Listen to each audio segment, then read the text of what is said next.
Peguem a palavra de Deus e abra no primeiro livro de Samuel, capítulo 1, e versículo 27. Nós estamos falando aos domingos de pessoas que clamaram ao Senhor e tiveram respostas, né? Buscaram ao Senhor e tiveram respostas. E aqui não vai ser diferente. A Ana clamou ao Senhor, orou a Deus e teve resposta. Por este menino orava eu, e o Senhor me concedeu a minha petição, que eu lhe tinha pedido. Por este menino orava eu, e o Senhor me concedeu a minha petição, que eu lhe tinha pedido. Ana orou, e Deus ouviu a sua oração e respondeu a sua petição.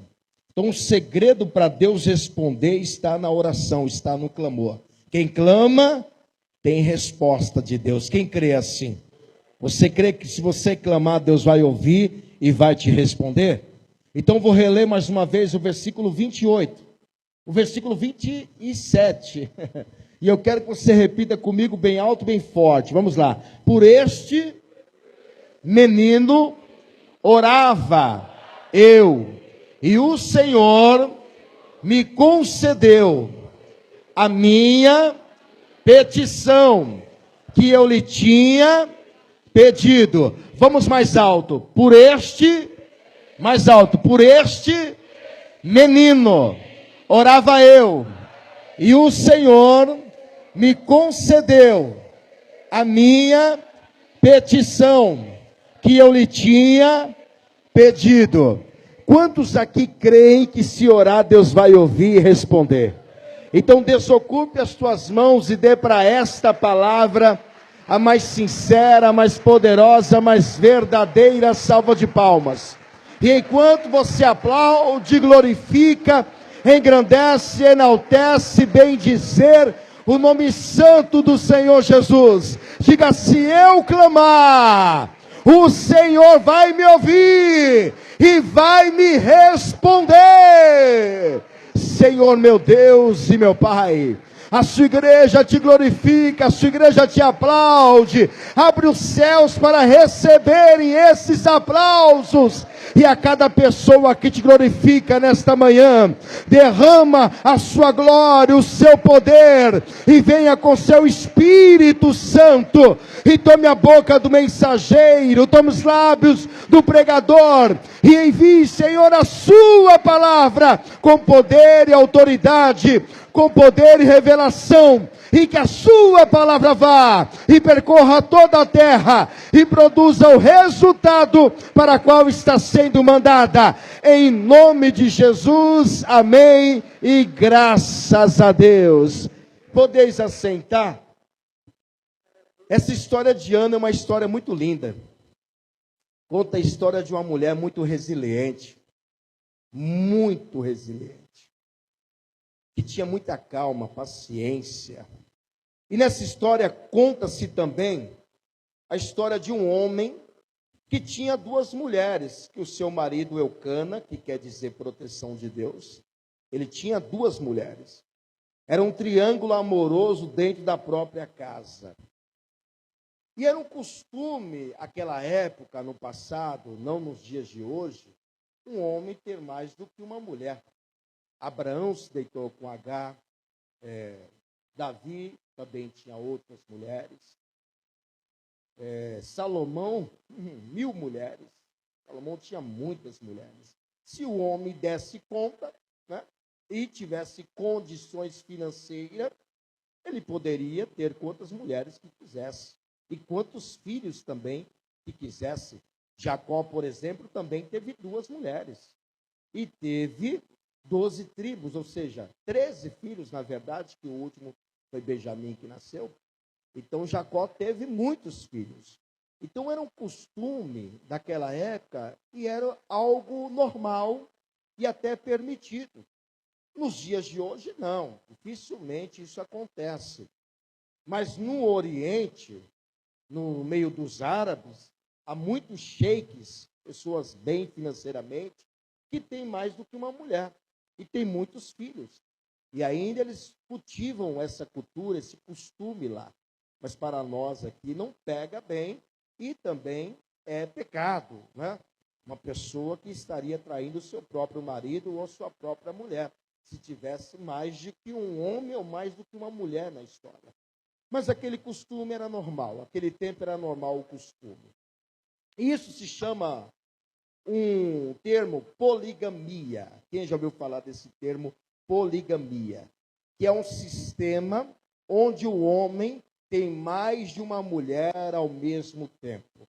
É um sistema muito conhecido e naquele tempo era comum e normal. Este homem, Eucana, que era um homem muito bem financeiro, porque tinha 2 mulheres e ainda filhos, e não era apenas um filho, então ele tinha uma condição financeira muito boa, para poder sustentar toda a sua casa, que o homem sustentava a família naquela época. E até hoje, independente disso, algumas mulheres se tornaram independentes, né? Não vivem mais debaixo do sustento do marido, vão à luta, também trabalham, igualam até o salário dos homens, estão fazendo isso para que iguale o salário dos homens, as mulheres passam a ganhar o mesmo valor que os homens ganham, e hoje muitas mulheres são independentes. Mas naquele tempo era difícil, né? A mulher trabalhava, mas era muito difícil. Era o homem que ia para a luta e para poder sustentar a sua família. Então imagine esse homem que tinha 10 filhos com Penina e 2 mulheres. Então ele tinha que ganhar muito bem. Ele tinha que ter uma condição financeira muito boa para poder sustentar toda a sua casa. E é muito provável que este homem, Eucana, ele tenha casado primeiro com Ana. Ele tenha conhecido primeiro Ana, a sua esposa, a qual ele amava. E com o passar do tempo, Ana não engravidava, não dava luz. E ele deve ter pensado, não sou eu, deve ser minha esposa que é infértil, porque naquele tempo não sabia quem era infértil, se era o homem ou se era a mulher. Né? Não tinha como o exame de hoje que você consegue detectar se o homem é estéril, se a mulher é estéril, ou se ambos são estéreis. Porque às vezes os dois são estéreis. Ou muitas vezes é só o homem que é estéril, ou é só a mulher que é estéril. E naquele tempo não tinha exames que pudesse detectar quem era o culpado na história para não dar à luz, ou seja, a mulher não engravidar ou o homem não engravidar a mulher. Então, qual era o meio de ter ciência de quem estava errado? Só tendo uma outra mulher. É ou não é? Então, era muito normal o costume, como aconteceu com Sara e Abraão. Não era Abraão que era estéril. Quem era estéril? Sara. Porque Abraão se deitou com Agar e Agar concebeu. Concebeu, deu à luz a Ismael. Então era algo normal. Se o homem engravidasse outra mulher, então é muito provável que a mulher que ele casou é que é estéril. Então Ana não engravidava e passava-se os anos. Eucana vinha que não tinha linhagem. E aquele tempo, até hoje, os judeus são muito machistas. Eles querem linhagem, eles querem filhos. E eles fazem de tudo para ter uma linhagem, porque senão vai ficar só ele, morreu, não tem semente. E Deus mandou multiplicar e frutificar e encher a terra. Foi uma ordem de Deus. Gerai filhos, multiplicai, povoai. Mas como povoar se a mulher é estéril ou se o homem é estéril? Como povoar? Então Eucana, muito provável, casou com Ana primeiro, mas com o passar do tempo, tendo a relação sexual, vendo que Ana não engravidava, então ele partiu para uma segunda mulher. E foi justamente aí que ele conheceu Penina e casou com Penina também. E o trouxe para morar debaixo do seu próprio teto, onde já estava sua primeira mulher, que era Ana, que não engravidava, que era um ventre seco e fértil, que o próprio Deus havia cerrado o ventre de Ana. A palavra de Deus diz que foi o próprio Deus que havia fechado o ventre de Ana, para que ela não pudesse gerar filhos. E Penina era uma mulher, segundo as histórias, muito bonita, assim como Ana também, A palavra penina tem dois sentidos. Uma pérola, por ser pérola, é uma mulher muito bonita. E também tem um outro sentido que leva por parte de coral. Coral, reluz, a cobra. E ela era uma cobrinha mesmo. Esta mulher era terrível. E Ana, o seu significado no hebraico significa graça. Alguém que é agraciada por Deus. Mas que graça que ela tem? Ela está sem graça. Porque graça ela não tem nenhuma. Era uma grande vergonha, humilhação da mulher não gerar filhos. Naquele tempo, era uma desonra. Até porque Deus mandou frutificar, multiplicar. E como multiplicar se o ventre é estéril? Como multiplicar se Ana tem um ventre fechado? Não tem condições de multiplicar. Então era uma grande desonra, uma humilhação. A mulher estéril trazia desonra para o seu marido e não conseguiria dar linhagem para a sua família. Não conseguiria ter descendência. Porque como que vai ter filho se o ventre está fechado?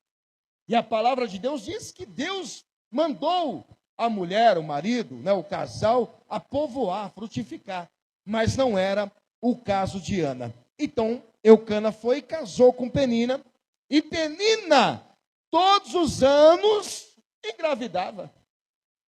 Só de olhar a mulher já engravidava.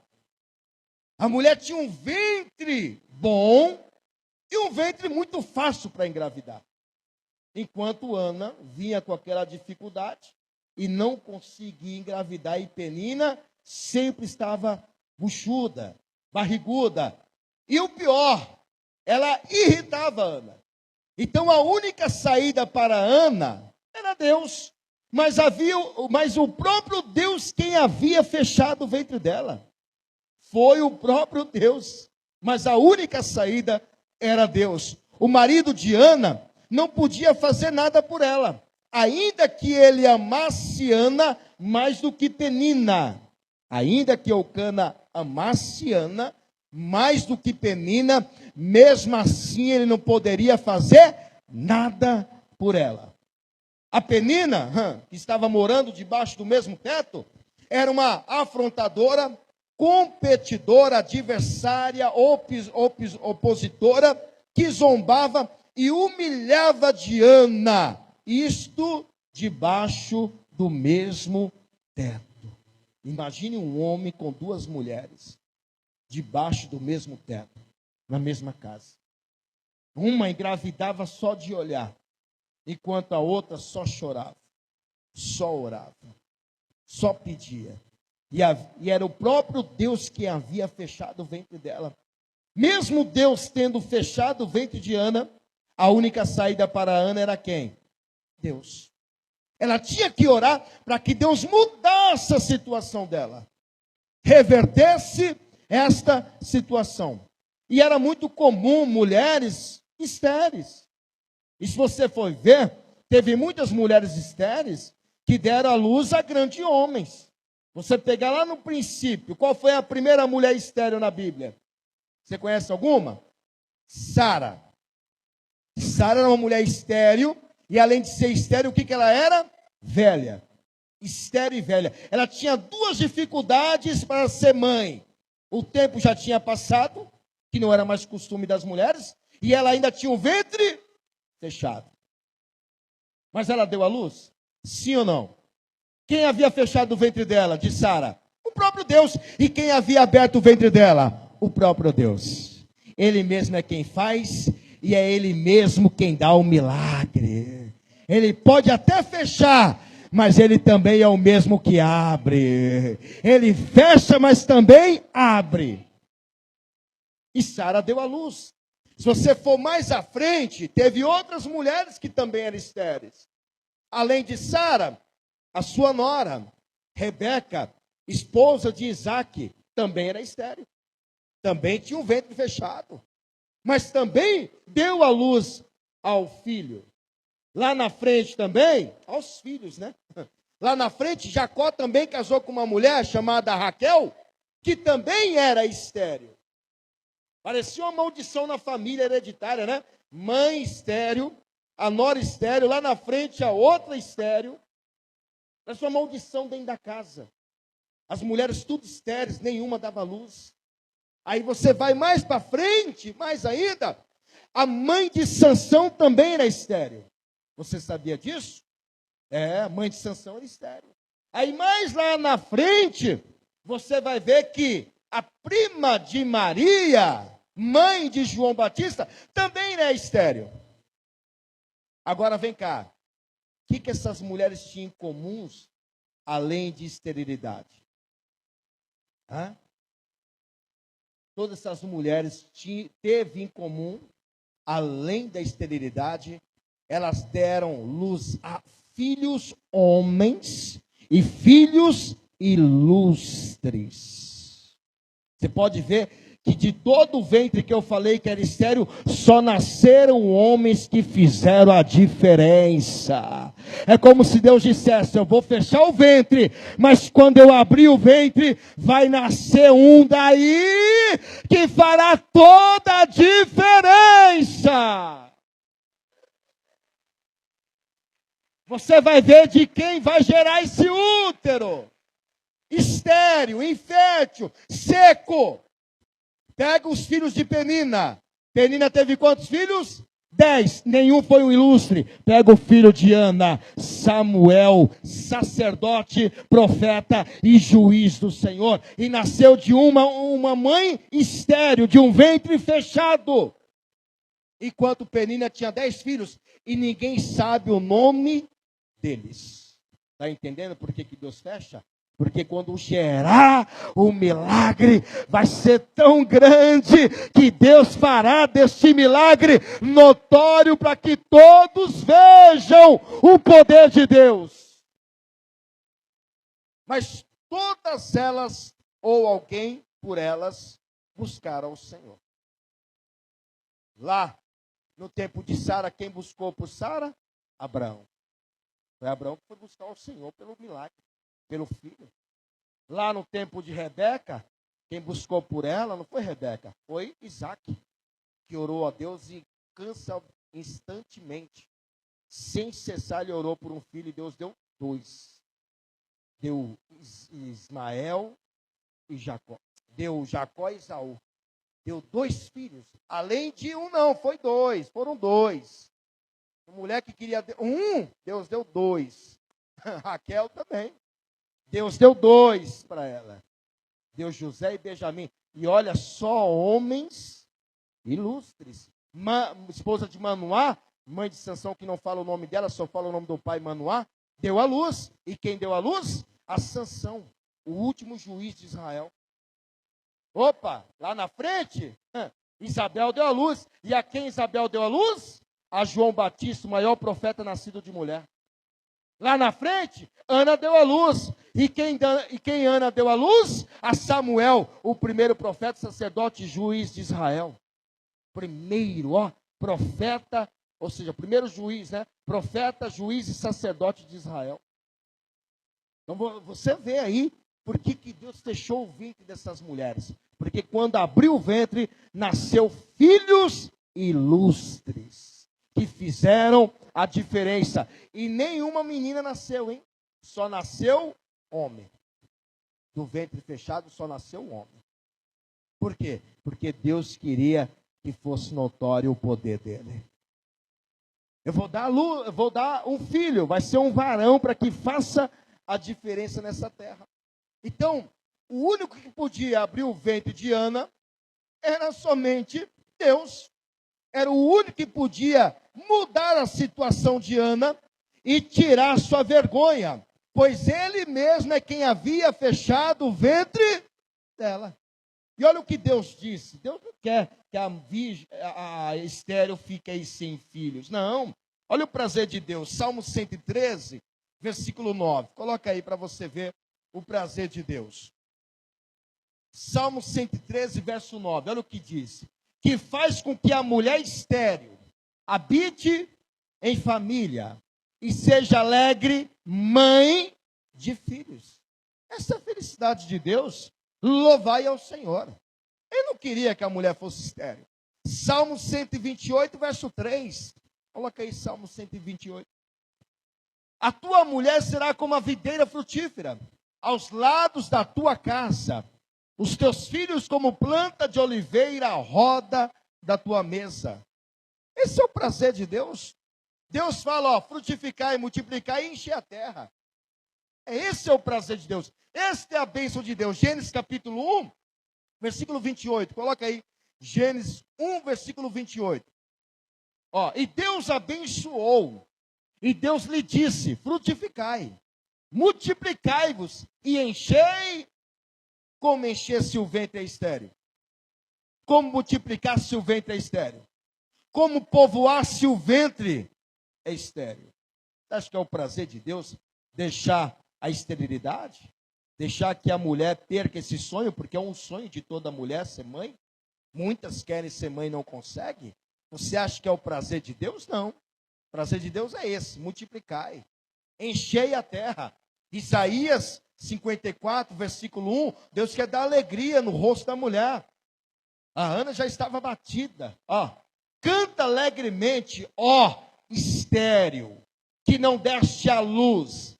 Exulta de prazer com alegre canto e exclama: tu que não tiveste dores de parto, que nunca deu à luz, porque mais são os filhos da solitária do que os filhos da casada, diz o Senhor.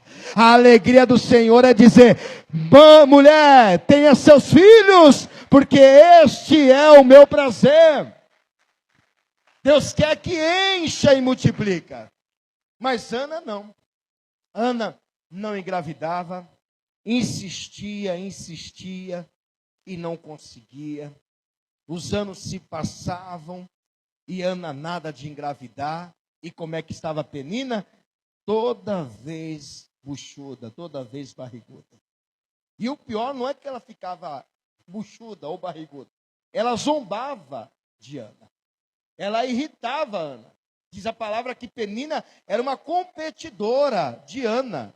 Aqui, capítulo 1 de 1 Samuel, em versículos 5 e 6. Deus havia fechado, realmente, o ventre de Ana. Diz assim: porém a Ana, quando eles subiam no templo, isto é, 3 vezes ao ano, porque tinha 3 festas que eram obrigatórias. E onde estivesse um judeu, tinha que subir até Jerusalém para celebrar essas festas. E o Elcana levava consigo suas 2 mulheres, Penina e Ana, e os 10 filhos de Penina. Olha, eu te digo uma coisa. Elcana, pode até a pessoa dizer, o homem teve 2 mulheres, como é que pode? Né? Alguns criticaram por conta disso. Claro, ele teve a outra mulher porque a Ana não engravidava. Então era uma forma de ele ter linhagem, descendência.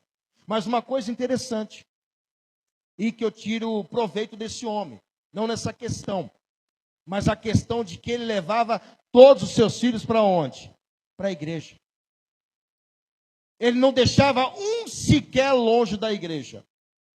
Tem pai e tem mãe que diz, é difícil trazer meu filho. Eucana levavam 10 filhos. E o pai e a mãe falam que é difícil trazer o filho. Não é nada, é que você já abriu mão. O pai quando abre mão, a mãe quando abre mão dos filhos, pronto, não consegue mais não. Por isso você tem que trazer seu filho quando tem a idade dessa criança, assim, pequenininha. E aí vai crescendo no caminho do Senhor. Aqui nós temos escolinha, turminha feliz, professoras capacitadas, preparadas para instruírem as suas crianças. Então você tem que vir à igreja e trazer seus filhos. Mas cresceram, tragam mesmo grandes. Você não pode deixar seus filhos em casa jogando videogame, assistindo jogos de futebol, lá sentado no sofá, esparramado. Você tem que pegar, meu filho, 6 horas o culto, viu? 8 de manhã, 8 horas da manhã, o culto. 3 horas da tarde, o culto da tarde. 6 horas, o culto da noite. Tem que trazer, tem que vir. O Eucana não deixava um filho sequer dentro de casa. Ele levava todos os 10. Aí você fala, pastor, é muito difícil. É uma luta. Imagine para quem tinha 10. Você acha que a luta de Eucana não era maior que a nossa? E mesmo assim ele não deixava um filho dentro de casa. Todos levavam para a igreja. Você tem que fazer o mesmo, viu? Porque lá na frente esse filho não vai dar trabalho não. Porque ele está crescendo dentro da casa de Deus e nunca vai arretar o seu pé da casa de Deus. Nunca vai tirar o seu pé da casa de Deus. Ensina o menino o caminho que deve andar, para que quando crescer, envelhecer, não se desviará dele. É a Bíblia que diz, Provérbios 22:6, quando ele crescer, não desviará dele. Não traz a criança, aí cresce, desvia. Tem que trazer a criança para a igreja. Então, olha o exemplo de Eucana. Porém, a Ana dava uma parte excelente, estava sempre lá no templo, celebrando 3 festas que eram obrigatórias, viu? 3 festas, onde estivesse qualquer judeu em qualquer parte do mundo, tinham que ir até Jerusalém celebrar essas festas, que era a festa de Páscoa, festa de Pentecoste e a festa do tabernáculo. 3 festas obrigatórias. Então ia lá, Eucana, sua mulher Penina, 10 filhos com ela, e Ana subiam no templo e fazia ali o sacrifício. Porém a Ana dava uma parte excelente, porquanto ele amava Ana, porém o Senhor lhe tinha cerrado a madre, fechado o ventre dela. E a sua competidora, imagina o que acontecia dentro de casa. E a sua competidora, quem é a competidora de Ana? Penina, excessivamente, todos os dias, todas as horas, fazia o quê? A irritava, para a embravecer, porquanto o Senhor lhe tinha cerrado a madre. Como é que ela irritava? Olha, Ana, mais um. Mais um gurizinho. Ana, acredito que agora é menina. Já nasceu um menino, agora é menina. Passava mais um tempo. Ana, de novo. Terceiro. Cadê o seu, Ana? Ana, é o 5º, viu, Ana? É o 5º. Ana, é o 6º, Ana. Ana, é o 7º. Ana, acho que eu vou parar por aqui, viu, Ana? Já tem muitos filhos dentro de casa. Ana, é o 8º. Nasceu mais um. Não, parei, tá? Eucana, para aqui, parou. Ana, tem um 9º. Tem um 9º. Aí, Ana lá. Ana, agora é o 10º. Agora eu digo que parei, viu, Ana? No 10º eu parei. Verso 7. E assim fazia ele de ano em ano, quando ela subia à casa do Senhor, assim a outra a irritava, pelo que Ana chorava e não comia. Perdeu até o apetite. Então Eucana, seu marido, lhe disse: Ana, por que choras? E por que não comes? E por que está mal o teu coração? Não te sou eu melhor do que 10 filhos? 10 filhos de quem? De Penina. Não sou melhor do que os 10 filhos de Penina? E Ana fazia o quê? Chorava. A alma dela estava atribulada, triste. Olha, há uma linha teológica, alguns dizem que é 10 anos que levou esse tempo. Não digo 10 anos. Eu vou para uma outra linha teológica que coloca em torno de 25 anos que Ana estava ali orando. 25 anos. Por quê? Imagine você levar 10 bebês. Para nascer uma criança demora 9 meses. Depois que nasce, tem que esperar crescer. E para levar 10 filhos à igreja, todos deveriam estar andando. É ou não é? Como é que você levar 10 bebês? Não tem condições. Eu tenho 2 gêmeos, já é uma luta para trazer. Mas eu trago. É difícil. Só eu e minha esposa sabe. E quando bebê, depende do colo, não é? Quando está andando, tudo bem, você pega na mão e traz. E quando está no colo, não consegue. Imagine 10 bebês no colo. Então não tem como ser 10 anos. A pessoa vai pelos 10 anos porque é 10 filhos. Não. Você tem que ir pelo tempo que eles cresceram. Porque todos os anos, o Eucana estava no templo, celebrando 3 festas. Como eu disse, que eram obrigatórias. Festa de Páscoa, festa de Pentecostes, que é a festa da colheita, ou Páscoa, que é o pão asmos, e festa do tabernáculo, que é a festa das barracas. Então, 3 anos tinha que celebrar. Então, não é fácil carregar 10 filhos bebês. Não tinha como ser bebês. Alguns já estavam grandes, andando. Então, vamos colocar por base. A Ana esperou cerca de 25 anos para poder engravidar. E se ela fosse membro da Paz e Vida, a gente sabe que a Paz e Vida faz campanha em 7 semanas. Raramente tem 12 semanas, é muito difícil. A maioria são 7 semanas. 7 semanas você coloca aí 2 meses, correto?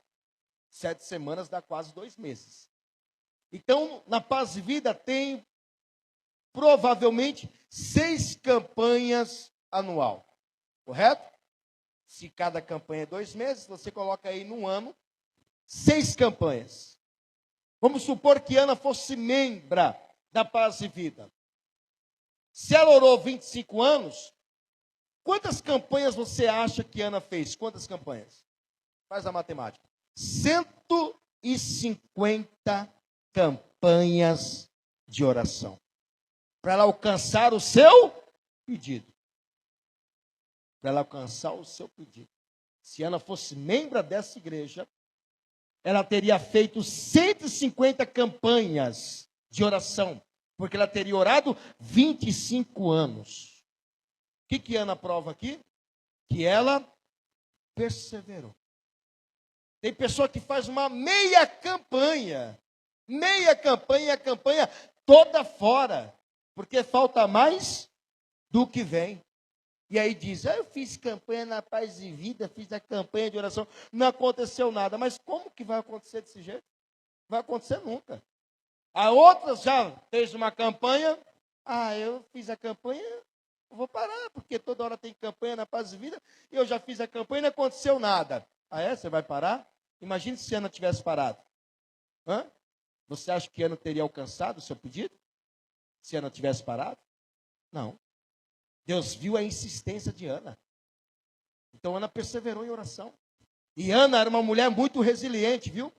Eu vou colocar aqui pelo menos 4 qualidades, ou 4 características que Ana tinha. A Ana tinha 4 qualidades, 4 características. Ela era uma mulher diferenciada, viu? Imagine a sua competidora, mulher do seu marido, outra mulher do seu marido, morando no seu próprio teto, na sua própria casa. Porque Ana foi a primeira mulher, como eu disse. Aí o Elcana vai lá e traz mais uma mulher para morar dentro da sua casa, e ainda essa mulher vem engravidando sempre, tendo 10 filhos. A Ana teve que ter resiliência, um equilíbrio muito grande emocional. Ainda que ela tivesse a alma amargurada, triste, mas ela teve muito equilíbrio. Ela teve pelo menos 4 características que eu vou colocar para você aqui. A primeira característica de Ana, lealdade. Ela foi uma mulher leal. Por quê, pastor? Lealdade é capacidade de uma pessoa a ser confiável. Ainda que ela tinha uma outra mulher dentro da sua casa, mulher do seu marido, ela continuou com ele. E fosse outros casos, ou o pau ia quebrar na casa de Noca, ou os dois iam sair de dentro de casa. Você quer casar? Pode casar, mas longe da minha casa. Você não vai ficar com essa renca de filhos aqui, não. Pode sumir os dois aí, Elcana e Penina, vaza da minha casa agora. Ou o pau vai quebrar aqui dentro. Cadê as mulheres que o pau ia quebrar dentro de casa aí? Meu Deus do céu. Senhor, coloca o espírito de Ana.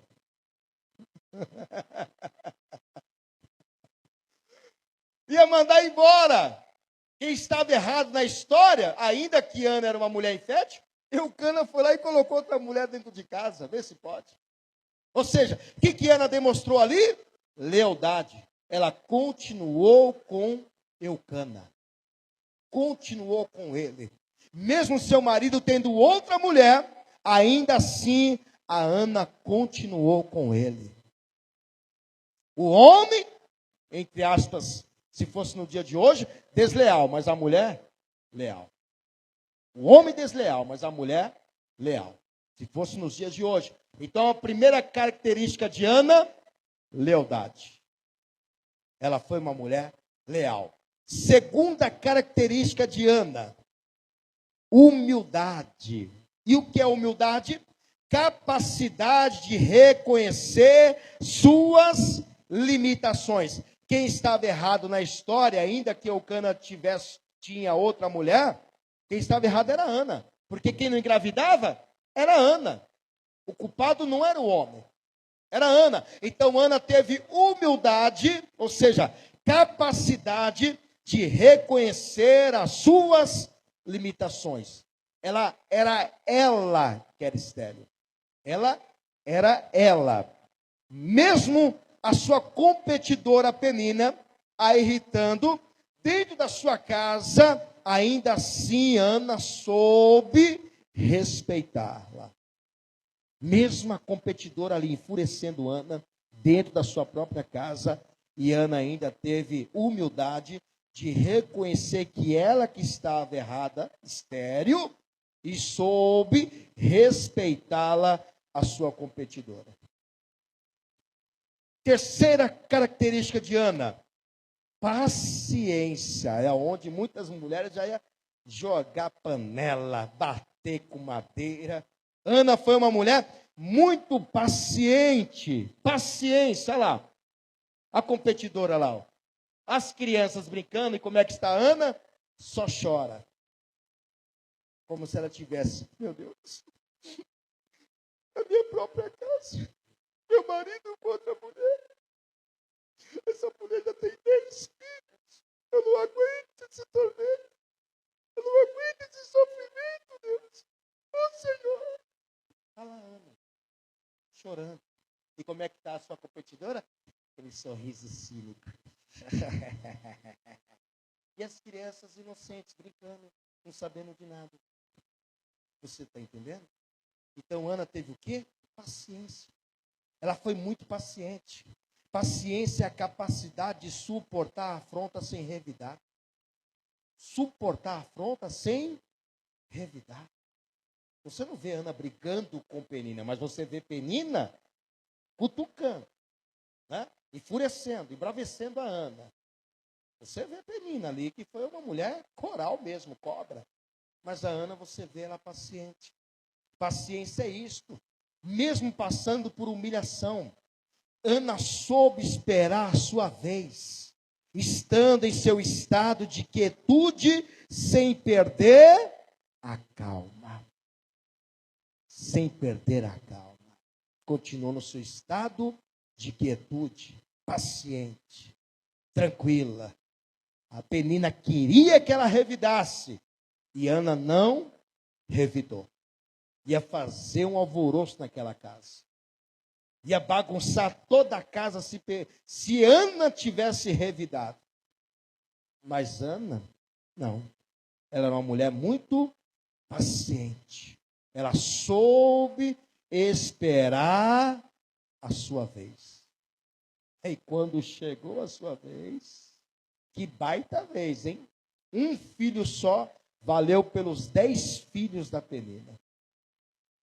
Você não vai ver que nenhum filho de Penina serviu a Deus. Mas você vai ver que o filho de Ana foi um grande homem de Deus. Ela soube esperar que no dia que gerasse o milagre, seria um grande milagre. Quarta e última característica de Ana, fé.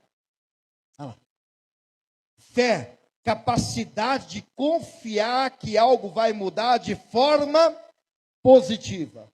Ana demonstrou persistência no que queria. Quantos anos Ana orou? Quantos anos Ana orou? 25 anos. Quantas campanhas de oração Ana fez? 150. Isso é fé ou não? Fé. A fé faz você persistir naquilo que você quer. Ela não perdeu a sua fé. Ainda que tudo parecia para ela contrário, mas ela continuou crendo que o dia dela iria chegar. Continue crendo que o seu grande dia vai chegar. Deus não se esqueceu de você.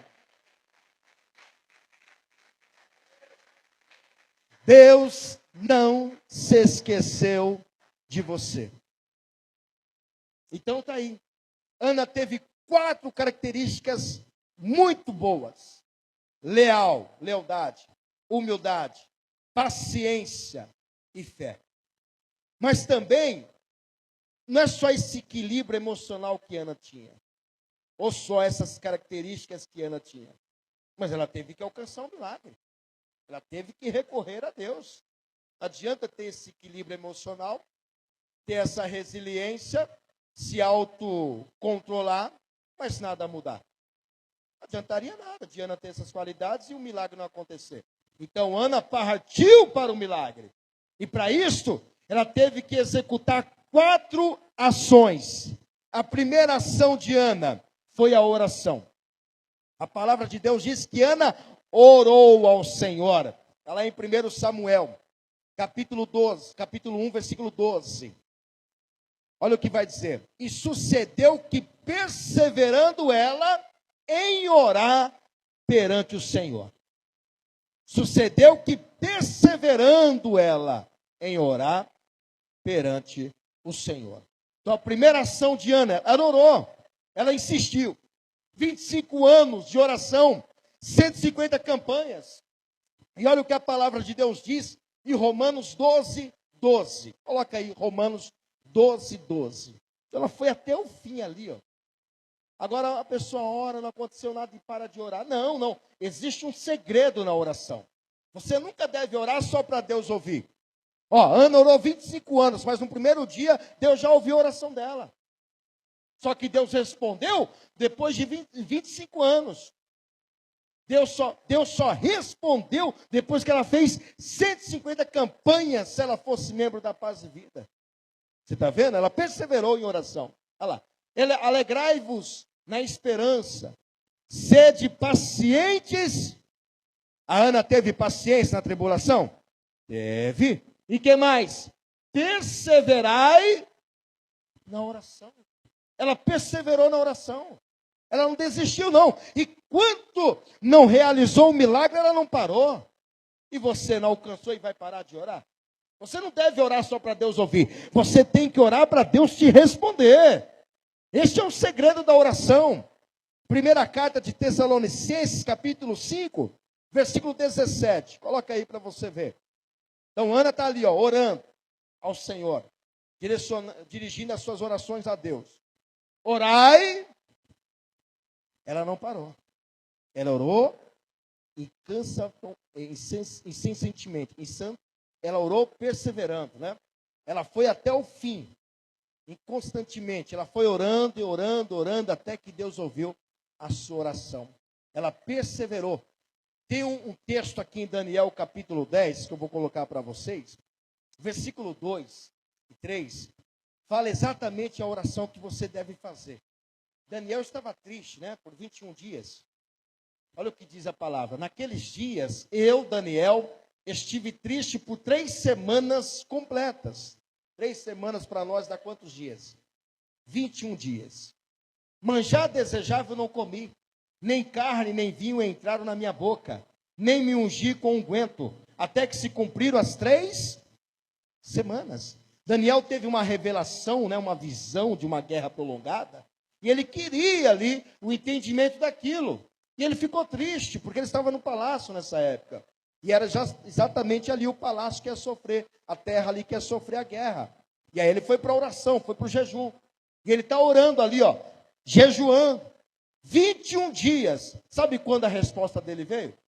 Vou te mostrar, versículo 12. Coloca aí no versículo 12. O anjo foi travado no mundo espiritual. E aí Miguel veio para ajudar o anjo Gabriel, que Gabriel é um anjo mensageiro. Aí Gabriel desceu e entregou a resposta para Daniel. Mas observa o que vai dizer. Então me disse o anjo, não temas, Daniel, porque desde o primeiro dia em que aplicaste o teu coração a compreender e a humilhar-te perante o teu Deus, são ouvidas tuas palavras. E eu vim por causa das tuas palavras. Olha só, no primeiro dia que Daniel se pôs a orar, Deus ouviu a oração dele. Mas Deus não respondeu, porque Gabriel ficou travado no mundo espiritual. E aí Miguel desceu para poder Gabriel descer e dar a resposta para Daniel. Só que nisso já era no último dia, ou seja, no 21º dia. Se o anjo não tivesse descido para entregar a resposta para Daniel, Daniel desistiria ou continuaria a orar? Quem acha que Daniel continuaria a orar? Quem acha que Daniel desistiria se o anjo não tivesse descido? Esse é um segredo. Você não deve orar só para Deus ouvir. A palavra diz que Deus ouviu desde o primeiro dia, mas Deus só respondeu no último dia para Daniel. Enquanto Daniel orou um dia, o Senhor não me deu a resposta. Segundo dia, o Senhor não me deu a resposta. O terceiro dia, nada. E Daniel orando. E a oração já tinha subido aos céus. No primeiro dia, Deus já tinha ouvido e mandou Gabriel, mas ele ficou travado. E Daniel orando. Quarto dia, quinto dia, sexto dia, 10º dia, 9º dia, o 11º dia, e 20º dia, e 21º dia. Aí o anjo disse: ei, homem desejado. Muda a tradução NTLH. Vai dizer: ei, homem desejado. Homem desejado por Deus, hein? E ele disse: não fique com medo, Daniel, pois Deus ouviu a sua oração desde a primeira vez em que você se humilhou na presença dele, a fim de ganhar sabedoria. E eu vi em resposta à sua oração. Você não deve orar para Deus ouvir, você deve orar para Deus te responder. E Deus respondeu. Mas o segredo foi o quê? Perseverar na oração. Foi exatamente o que Ana fez. Deus ouviu a oração de Ana no primeiro dia. Mas Deus só foi responder quando estava ali 25 dias Ana orando. Se a gente for passar por uma linha teológica, 25 anos Ana orando. Então a primeira ação que Ana teve que fazer para Deus abrir o ventre dela, orar. Diga: eu tenho que orar. Se eu não orar, Deus não vai realizar o meu milagre. Tem que orar. Tem que fazer campanhas de oração. Tem que ir para cima. Segunda ação de Ana, petição. Diz a palavra que Ana fez uma petição a Deus. Ela orou e fez uma petição. A petição é um pedido feito por escrito. É muito provável que Ana levava ali o pedido e diante do altar ela se ajoelhava e colocava o pedido dela. Petição é isso, é um pedido feito por escrito. Você coloca lá, procura o que é petição. Então Ana escreveu. Todas as vezes que ela ia ao templo com o seu marido Eucana, ela se ajoelhava diante do altar e colocava ali o seu pedido em oração. Isso é petição. E a palavra de Deus diz que a gente tem que apresentar nossas petições diante de Deus. Filipenses capítulo 4, versículo 6. Coloca aí para você ver o que Paulo disse aos Filipenses, capítulo 4, verso 6. Então você tem que apresentar a Deus o seu pedido de oração. Quando o pastor te passar o pedido de oração, isto que é petição. Preencha-o. Tem pessoa que não pega, para que isso? Mas Deus manda apresentar isso. É Deus, não sou eu. É a própria palavra de Deus que manda fazer a petição. Ana fez a sua petição. Ela orou e fez a sua petição. A oração quer dizer algo que é dirigido a Deus. Então, ela se dirigiu a Deus em oração. Mas ela apresentava aqui, está aqui, meu Deus, meu pedido, está aqui minha petição. Petição é isso, pedido feito por escrito. Olha lá. Não estejais inquietos por coisa alguma, antes as vossas petições. É pedido feito por escrito. As vossas petições sejam em tudo conhecidas diante de Deus pela oração e súplicas com ação de graças.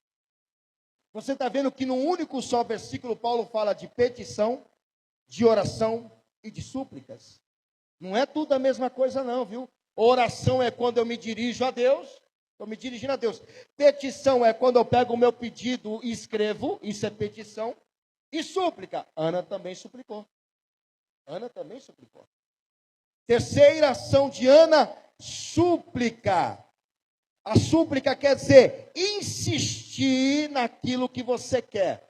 Ana insistiu com lágrimas e gemidos em seu pedido feito por escrito. Quer ver em Ana? Vamos lá.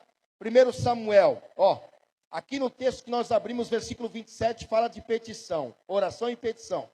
Aqui, por este menino orava eu, estou orando, apresentando as minhas orações diante de Deus. E o Senhor me concedeu a minha petição. Eu apresentei meu pedido diante do Senhor. E agora o que é súplica? Está aqui, capítulo 1, versículo 14. Coloca aí, 14 e 15. E disse-lhe Eli: até quando estarás embriagada? Aparta de ti o teu vinho. Porém Ana respondeu e disse: não, Senhor meu, eu não sou uma mulher atribulada, eu sou uma mulher atribulada de espírito. Nem vinho, nem bebida forte tenho bebido, porém tenho derramado a minha alma perante o Senhor. Isso é súplica. É quando você insiste, mesmo com lágrimas ou com gemidos. Súplica é insistência. Ela está dizendo: eu tenho insistido ao Senhor com minhas lágrimas, para que Deus me ouça. Olha o que diz o Salmos 28, versículo 2. Isso é súplica. O Salmo fala sobre isso, sobre a súplica. Ouve a voz das minhas súplicas, ou seja, insistindo com gemidos ou lágrimas. Quando a ti clamar, quando levantar as minhas mãos para o oráculo do teu santuário. Pule agora para o versículo 6. Olha o que diz: bendito seja o Senhor, porque ouviu a voz das minhas súplica. É isto: insistir naquilo que você quer. Como é que Ana insistia? Com lágrimas, com choros, a alma atribulada, mas ela insistia, ela não desistiu. Então a terceira ação de Ana, súplica, ela insistiu com lágrimas naquilo que queria. E a quarta ação de Ana, para que o milagre acontecesse, Ana fez um voto. Ela voltou um voto ao Senhor. A Ana só alcançou o milagre depois que fez um voto. O voto é proposto com Deus. O voto tem o poder de antecipar aquilo que deseja alcançar. A Ana fez um voto. Está aqui, primeiro livro de Samuel, capítulo 11. A Ana fez um voto, e o voto tem um poder de antecipar aquilo que você deseja. Coloquei 1 Samuel, olha o que diz. Capítulo 1, verso 11. E voltou um voto, dizendo: Senhor dos exércitos, se benignamente atentares para a aflição da tua serva, e de mim te lembrares, e da tua serva te não esqueceres, mas a tua serva deres um filho varão. Ela especificou o que ela queria, hein? Ela está dizendo: eu não quero menina, eu quero homem. Eu quero um filho varão. Então no voto ela especificou o que ela queria. E ela disse o que queria fazer com o menino: um filho varão, ao Senhor o darei por todos os dias da sua vida, e sobre a sua cabeça não passará navalha. Por que não passará navalha? Porque o menino seria nazireu. A palavra nazireu quer dizer separado para Deus. O nazireu não podia comer carne, não podia tocar em defunto, nem chegar perto de morto, não podia beber bebida forte, né? Não podia cortar o cabelo. Então, nazireu é isso, é um voto que a pessoa faz para Deus, dizendo: esse filho vai ser do Senhor, eu vou dar ele por todos os dias da sua vida na casa do Senhor. Então Ana fez um voto, dizendo que queria um filho varão, e que esse filho seria dado ao Senhor. Foi exatamente na hora que ela fez o voto que ela antecipou o seu milagre. Sabe por quê? O voto tem o poder de abrir o céu, como tem o poder de fechar o céu. O voto antecipa, desde que seja cumprido aquilo que foi falado. Olha o que diz em Números capítulo 30, versículo 2. Olha as ações de Ana para alcançar o milagre, hein? Presta atenção. Quando um homem fizer um voto, fizer um voto ao Senhor, fizer um juramento, ligando a sua alma com obrigação, tem a obrigação de cumprir, não pode violar.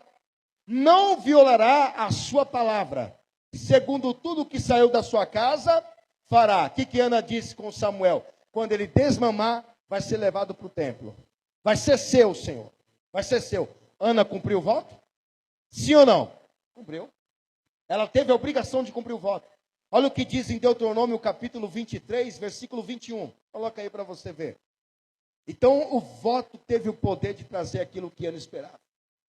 Quando voltares algum voto ao Senhor, teu Deus, não tardarás em pagá-lo, porque o Senhor, teu Deus, certamente o requererá de ti, e em ti haverá pecado. Ana cumpriu o voto, o menino desmamou, ela fez exatamente o que disse para o Senhor, levou o menino lá para o templo. Olha o que diz aqui, capítulo 2, de Ana, de 1 Samuel, né? Capítulo 2, de 1º livro de Samuel, versículo 18. Porém Samuel ministrava perante o Senhor, sendo ainda jovem, vestido com efode de linho. E a sua mãe, já estava no templo, e a sua mãe lhe fazia uma túnica pequena, e de ano em ano lhe trazia, quando com seu marido subia a sacrificar o sacrifício anual. E ali abençoava Eucana e a sua mulher, e dizia: o Senhor te dê semente desta mulher pela petição que fez ao Senhor. E voltavam para o seu lugar. E visitou, pois, o Senhor a Ana, e concebeu, e teve 3 filhos e 2 filhas. E o jovem Samuel crescia diante do Senhor. Do jeito que Ana prometeu no voto, ela fez, e Deus deu mais 5 para ela. Voto cumprido tem o poder de te abençoar. Se coloque de pé. Voto feito, cumprido, tem o poder de te abençoar. A Ana, ela orou, ela fez sua petição, ela suplicou e ela fez um voto. Está vendo aí? Você pode pensar, pastor, ainda não aconteceu nada, tem que fazer o voto. Fazer o voto. O voto é quando você fala alguma coisa para Deus. E tem que honrar. Tem muita gente que fez voto e não honrou ainda, né? Eu vou entregar minha vida para Jesus. Esse ano eu batizo. Passo o ano no batismo. Não, esse ano eu vou ser dizimista. Se Deus abrir a porta para mim, eu vou ser dizimista. Se Deus me liberar aquela causa, eu vou dar aquela causa para a obra de Deus. Não faz nada disso.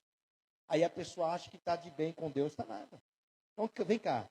Se Ana fez o voto, se ela não tivesse cumprido o voto, o que você acha que teria acontecido com Samuel? O que você acha que teria acontecido com Samuel? Morreria, pastor? Não sei. Pode ser que Deus teria misericórdia do menino, né? Porque o voto foi a mãe, não foi o menino que fez, né?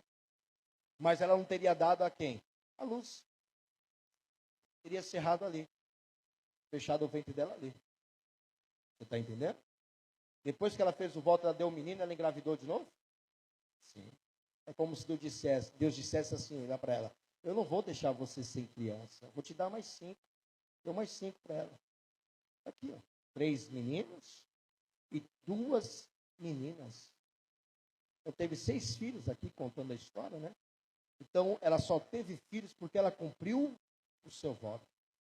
Tem pessoa que acha que está enganando a Deus, né? Faz um voto, não cumpre e diz, e Deus lá na frente diz, eu estou vendo, você está em pecado, viu? Está em pecado, você não vai prosperar mais não. E a pessoa não prospera, porque não cumpriu o voto. E até o caso aqui da Cláudia, que é nossa membro, ela fez um voto quando a igreja era lá na vereador José Diniz. Eu nem conhecia ela. Disse, pastor, eu fiz o voto quando meu filho era pequeno, tinha uma doença, né? Uma enfermidade, era difícil ser curado. Eu fiz um voto que se Deus curasse meu filho, eu iria dar 10 cestas básicas para a igreja. Aí eu falando do voto, quando acabou o culto, ela veio falar comigo pessoalmente. E aí eu falei com ela, eu tenho que cumprir o voto, senão as coisas não andam. Eu pastor, será que minha vida está amarrada por causa disso? Eu falei, será não, tenho certeza. Ela fez um voto e não cumpriu. Deus foi lá e curou o menino, mas ela não cumpriu o voto. Aí já estava 13 anos o menino. 13 anos, hein? Ou seja, tinha passado 10 anos, de 23 na época. 10 anos. Ela só lembrou depois que eu preguei isso. E ela falou, pastor, eu tenho que cumprir o voto. Eu falei, sim. Eu falei, pastor, quando que eu devo trazer as cestas básicas? Eu falei, traga domingo. Era sexta? Eu falei, traga domingo. No domingo ela parou o carro, quando a igreja era ali, colocou as 10 cestas básicas no altar.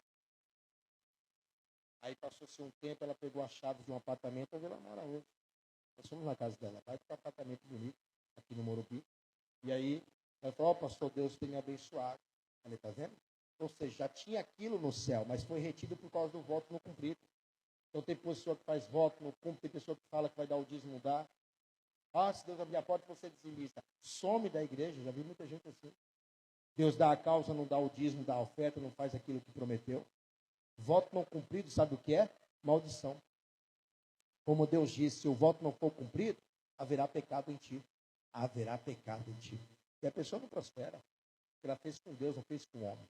Amém? Tem alguém que fez algum voto aqui e não cumpriu ainda? Levante a mão. Eu vou orar. Você fez o voto? Vem aqui à frente. Deixa eu orar. Tem mais alguém?